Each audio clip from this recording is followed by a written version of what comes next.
बटेंगे तो कटेंगे, लेकिन अगर आप हमारे कहे गए वर्डिक्ट को फॉलो नहीं करेंगे तो आप फिर उसके बाद कटेंगे।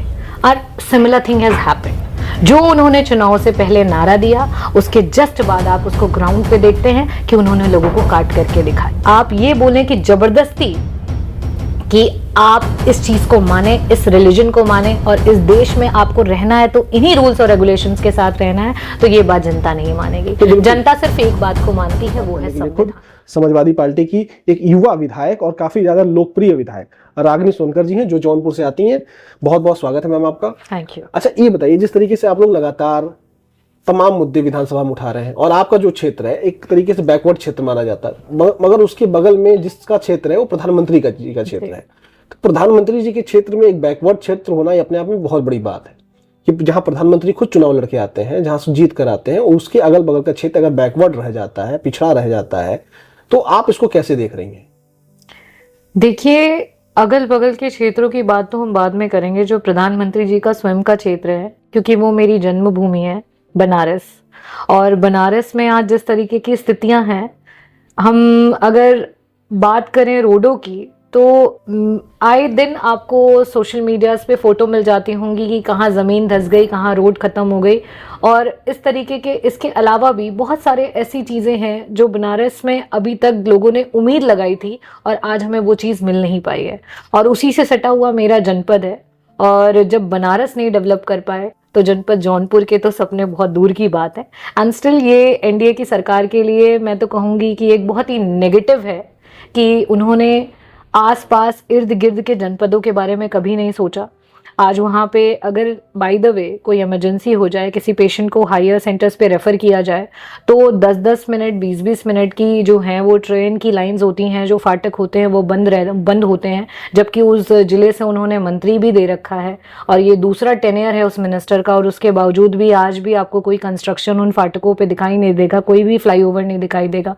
तो मुझे लगता है जो सरकार जनता की जान की परवाह नहीं करती है, वो सरकार को हम विफल सरकार मानते हैं।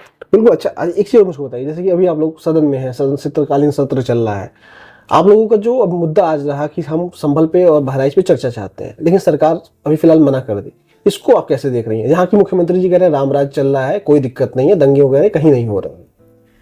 देखिए, हम जब स्कूल में पढ़े तो उस समय के दौर से अगर हम आज तक के अपने दौर को रिलेट करें, हमने हमेशा अपने देश को सेक्युलर कंट्री के रूप में देखा है, और हमारे दोस्त भी रहे, हर जाति के रहे, हर धर्म के रहे, और हमने हमेशा अपने हर प्रेयर्स में देखा है कि चाहे वो हिंदू हो, मुस्लिम हो, सिख हो, ईसाई हो, जैन हो, सब आपस में भाई भाई हैं, और भाईचारे को हमने हमेशा देखा भी और उसे प्रमोट भी किया। लेकिन ये जो पिछले 8, मैं तो कहूँगी अब तो 10 साल हो गए, एक नया टेन्योर सेंटर का स्टार्ट हो गया है और यहाँ की 8 साल की सरकार हो गई है, इतनी नेगेटिविटी शायद इस प्रदेश ने और देश ने कभी नहीं देखी होगी। और ठीक है, सत्ता शासन की भूख है आपके अंदर, आप चाहते हैं कि आप चाहे hook by crook, divide and rule करके आप शासन करें, वो आपका अपना एजेंडा है, लेकिन उसके लिए आप जनता को आपस में लड़वाएं, उसके लिए आप राइट्स करवाएं, ये कहीं से भी शोभा नहीं देती है। अच्छा, मुझे एक चीज देखिए, आप जिस तरीके से कह रही हैं राइट्स हो रहे हैं, तमाम चीजें, ये शोभा नहीं देता, लेकिन प्रधानमंत्री जी कह रहे हैं कि सबका साथ, सबका विकास, सबका विश्वास, और उसी के साथ कह रहे हैं अगर कटेंगे, मुख्यमंत्री जी कह रहे हैं कटेंगे तो बटेंगे। इस नारे को कैसे आप देख रही हैं, क्योंकि ये नारा बहुत ज्यादा चल रहा है? देखिए, मेरा ये कहना है कि अगर हम संविधान को मानते हैं और संविधान ने हमें राइट्स दिए हैं, वोटिंग राइट्स दिए हैं, राइट टू स्पीच दिया है, और अपने रिलीजन को फॉलो करने का राइट दिया है, अपने रूल्स और रेगुलेशंस के हिसाब से रहने का राइट दिया है, और उन राइट्स में आपने जब ये नारा दिया कि कटेंगे और बटेंगे तो कटेंगे, तो कहीं ना कहीं ये दर्शाता है कि आपके राइट्स जो भी हों, लेकिन अगर आप हमारे कहे गए वर्डिक्ट को फॉलो नहीं करेंगे तो आप फिर उसके बाद कटेंगे। और सिमिलर थिंग हैज हैपेंड। जो उन्होंने चुनाव से पहले नारा दिया, उसके जस्ट बाद आप उसको ग्राउंड पे देखते हैं कि उन्होंने लोगों को काट करके दिखाया, मासूम निर्दोष लोगों की हत्याएं हुई, तो उन्होंने जो कहा वो करके सामने दिखाया। और हम तो ये जानते हैं कि अपना देश भाईचारे का देश है, विश्वास का देश है, एक दूसरे को रिस्पेक्ट देने का देश है, आत्मसम्मान का देश है। आज भी अगर हमारे यहाँ शादी होती है तो उसमें जो चूड़ियाँ बनती हैं, वो चूड़ियाँ जो होती हैं एक मुस्लिम समुदाय का व्यक्ति बनाता है। जो वहाँ पे जो हर रिचुअल फॉलो होते हैं उसमें हर रिलीजन और हर जात के लोगों का हर डिफरेंट पहलू पे योगदान होता है। हमने हमेशा इसी चीज़ को देखा है, सकारात्मक रूप से अपने देश को आगे बढ़ते हुए देखा है। लेकिन आप ये बोलें कि जबरदस्ती कि आप इस चीज को माने, इस रिलीजन को माने और इस देश में आपको रहना है तो इन्हीं रूल्स और रेगुलेशंस के साथ रहना है, तो ये बात जनता नहीं मानेगी। जनता सिर्फ एक बात को मानती है, वो है संविधान। संविधान जो है वो हमारा ग्रंथ है और हम इस संविधान के नाते इस देश में रहते हैं और इस संविधान के लिए हमें जो भी करना पड़े हम करेंगे। आपने बिल्कुल सही कहा कि हर धर्म के लोग हर चीज में शामिल होते हैं। बनारस की अगर बात करें तो जो वहाँ की बुनकर है, बनारसी साड़ी बहुत ज्यादा फेमस है। अच्छा, ये तमाम मुद्दे हैं, लेकिन संविधान की जहाँ तक ये मुद्दे हैं तो जो आरक्षण है, जो पिछड़े दलितों को मिला है, सरकार कह रही है, उत्तर प्रदेश सरकार कह रही है उसका हम पूरा पालन कर रहे हैं। वहीं दूसरी तरफ 69,000 शिक्षक भर्ती का जो मामला है उसमें घोटाला दिखाई दे रहा है। और सरकार के लोग उसके जब चुनाव हो रहा था लोकसभा का, तब ये कह रहे थे कि 400 सीट दीजिए, हम संविधान बदल देंगे। तो ये जो अंतर आप देख ही हैं, इसको आप कैसे देख रही हैं? और सरकार के लोग ये कह रहे हैं कि समाजवादी पार्टी के लोग ही दंगा कराते हैं, समाजवादी पार्टी के लोग ही गुंडागर्दी कराते हैं। जी देखिए, समाजवादी पार्टी के लोग, उन्होंने 2024 में दिखाया कि वो क्या करते हैं। समाजवादी पार्टी के लोगों ने हर परिवार से मिले, ग्राउंड लेवल पे गए और उन्होंने बताया कि आज संविधान को बचाने के लिए, पिछड़े, दलित, आदिवासी, आदि आबादी, अल्पसंख्यक समाज को बचाने के लिए अगर देश एकजुट नहीं हुआ, प्रदेश एकजुट नहीं हुआ, तो इसी तरीके से दुराचार करते रहेंगे। क्योंकि एक समय था कि राजा सिर्फ अंधा था, अब इस समय वो राजा गूंगा और बहरा भी हो चुका है। पहले राजा अंधा था, बिल्कुल। एक समय था कि राजा सिर्फ अंधा था तो जनता सोचती थी कि शायद अंधा है, इस वजह से गलत कर रहा है। लेकिन इस समय की स्थिति ये हो चुकी है कि वो गूंगा भी हो चुका है और बहरा भी हो चुका है। तो शायद यही रीजन है कि आज वो चर्चा करवाने से डरते हैं, क्योंकि उन्हें लगता है कि वो जब चर्चा करेंगे तो वो तो गूंगे हैं, वो बोल नहीं पाएंगे, क्योंकि वो जब चर्चा होगी तो वो बहरे हैं, वो सुन नहीं पाएंगे। तो आज वो जब कहते हैं कि अरे आप क्यों चिल्ला रहे हैं और विपक्ष का काम ही है चिल्लाना, तो वो शायद ये भूल रहे हैं कि संविधान ने हमें हक दिया है अपनी आवाज उठाने का, जनता की आवाज उठाने का, और जनता तब तक चिल्लाएगी जब तक ये बहरी सरकार उनकी बात को सुनना ले। तो आप छोटे राजा की बात करें कि बड़े राजा की? देखिए, मैं डिस्टिंग्विश नहीं करती, मैं संविधान की भक्त हूँ और मैं ये जानती हूँ कि संविधान के तहत जो जो पद हैं जिस पे ये हमारा स्टेट और हमारी कंट्री रूल होती है, उन सभी की मैं बात कर रही हूँ कि ये ओवरऑल क्यूमुलेटिव कॉज है। आज अगर संभल में इस तरीके की घटनाएं हो रही हैं और मुझे डर है कि आगे कहीं और भी इस तरीके की सिर्फ और सिर्फ अपना पद और अपना चेयर बचाने के चक्कर में ये और ना जाने कितने लोगों की, मासूमों की जान की बलि लेंगे। तो मेरा सिर्फ ये कहना है कि इस तरीके की चीज़ों को रोकने के लिए सिर्फ हम अपना संविधान जो है उसको लेकर के आगे बढ़ेंगे। अच्छा, मैं 2 सवाल आखिरी आपसे पूछूंगा।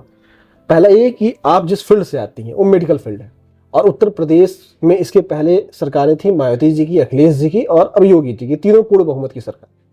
लेकिन अखिलेश जी की जो सरकार थी उसने 108 एम्बुलेंस चलाई और वो लगातार अभी चल रही है। योगी जी का ये कहना है कि कोविड के बाद जो परिवर्तन आया है मेडिकल फील्ड में वो ऐतिहासिक है। विश्व के कई सारे देश हैं जो उत्तर प्रदेश कितने बड़े नहीं है, मगर हम इतने लोगों को एक साथ चिकित्सा दे रहे हैं, उसकी व्यवस्था दे रहे हैं, और अब जो अस्पताल है वो अत्याधुनिक हो चुके हैं। तो आप डॉक्टर भी हैं, आप विधायक भी हैं, तो मैं आपसे सच्चाई जानना चाहता हूं कि क्या उत्तर प्रदेश के जो हॉस्पिटल हैं, जो छोटे हॉस्पिटल हैं ग्रामीण क्षेत्र के, क्या वो इतने अत्याधुनिक हो चुके हैं कि हम विश्व गुरु बन गए हैं, हम अमेरिका बन गए हैं, या हम यूरोप के देश बन चुके हैं? आपके इस सवाल पे मुझे अभी याद आ रहा है, कल अनफॉर्चुनेटली मेरे बहुत ही नज़दीकी, मेरे ही क्षेत्र में रहते हैं, मेरे अंकल हैं, और क्योंकि उनको रक्तचाप की बीमारी थी, और प्रदेश का भी अगर हम देखें तो 25 करोड़ की आबादी में 5 करोड़ लोग ऐसे हैं जो ब्लड प्रेशर के मरीज होंगे। यहाँ तक कि अगर हम सदन में भी एक मेडिकल हेल्थ कैंप अगर देखें, क्योंकि आए दिन जिस तरीके से प्रेशर एनवायरनमेंट बढ़ता चला जा रहा है, जिस तरीके से स्ट्रेसफुल लाइफ होती चली जा रही है, रक्तचाप की बीमारी बहुत कॉमन है। एंड अनफॉर्चुनेटली उनका ब्रेन हैमरेज हो गया। ब्रेन हैमरेज होने के बाद वो मेरी विधानसभा के थे, मेरी विधानसभा से वो गए किसी नियरेस्ट हॉस्पिटल पे, वहाँ पे हमारे पास सिटी स्कैन की कोई उपलब्धता नहीं थी, पूरे के पूरे जनपद में सिटी स्कैन मशीन अवेलेबल नहीं था। वहाँ से उनको ले जाया गया फिर एम्बुलेंस से बनारस। बनारस में भी बेड अवेलेबल नहीं थे बीएचयू में, वहाँ कोई हॉस्पिटल का डॉक्टर वॉज नॉट अग्रीइंग कि हम उस केस को हैंडल कर सकते हैं, और उसके बाद उनको ले जाया गया मेदांता हॉस्पिटल में। मेदांता हॉस्पिटल में उन्हें एडमिट तो किया गया लखनऊ में, लेकिन अभी तक कोई सर्जरी नहीं हुई, और आई डोंट नो अभी तक उनका कितना बिल का एस्टिमेट आ चुका होगा, और एक मध्यम वर्गीय परिवार से हैं वो। और ये कहानी मैं अपने रिलेटिव की बता रही हूँ, ऐसी कहानियां ना जाने कितने लोगों की हैं जो आए दिन इस तरीके की बीमारियों से ग्रसित हो रहे हैं, और ये आपको रियलिटी बताता है। बीइंग अ डॉक्टर एक मेडिकल टर्म में भी बात करूंगी। एक सेकंड विधायक जी, मेरे को विधायक जी ने जो बातें बताई हैं वो प्रधानमंत्री जी के क्षेत्र के बगल वाले जनपद जौनपुर के मिर्जापुर विधानसभा की मछलीशहर विधानसभा की बताई हैं, और मछलीशहर विधानसभा एकदम प्रधानमंत्री जी के बगल में, और प्रधानमंत्री जी के यहाँ अगर डॉक्टर नहीं है तो आप सोचिए कितनी बड़ी स्थिति है। और बीएचयू जहाँ प्रधानमंत्री जी कहते हैं बेड नहीं है बीएचयू में, जो इतना बड़ा प्रधानमंत्री जी का क्षेत्र है, विश्व की जो सबसे ताकतवर नेता है, उनके यहाँ अगर बेड नहीं मिल रहा है लोगों की, तो ये स्थिति। अब आगे आप बताइए। और ये मैंने एक इंसिडेंट बताया अभी से करीब 4 महीने पहले, मेरे कजन, उसकी आंत जो थी इंटेस्टाइनल ऑब्स्ट्रक्शन हो गया था, उसको भी हमने एडमिट कराने की कोशिश की बीएचयू में, हमें बेड नहीं मिला। वहां से उसे रेफर किया गया पीजीआई हमने कोशिश की, यहाँ पे बेड नहीं मिला। आरएमएल में बेड नहीं मिला। बहुत मुश्किल से सारे हॉस्पिटल्स के बाद हमने उन्हें मेदांता में एडमिट कराया। मेदांता में एडमिट कराने के बाद ऑपरेशन हुआ, सर्जरी हुई, लाइफ तो बच गई, बट उनका बिल आया 10 लाख रुपए का। 10 लाख। और उनके फादर एक छोटी सी परचून की दुकान चलाते हैं। आप बात करते हैं आयुष्मान भारत की, लेकिन आज मेरा सवाल था मध्यम वर्गीय परिवार जो मात्र 16,000 से लेकर के 40,000 रुपया महीना कमा रहे हैं, उस परिवार का क्या? वो 10 लाख रुपए कैसे पे करेंगे?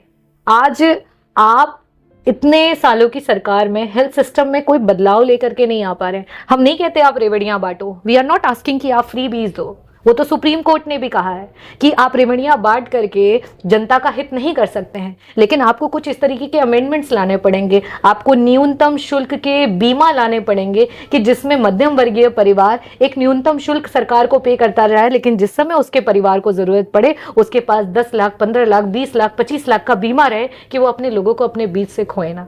ये थॉट क्यों नहीं ला रही है सरकार? सरकार सिर्फ हिंदू मुस्लिम जातिवाद इसमें क्यों फंसी हुई है? आए दिन गरीबों की, मासूमों की जान ले रही है।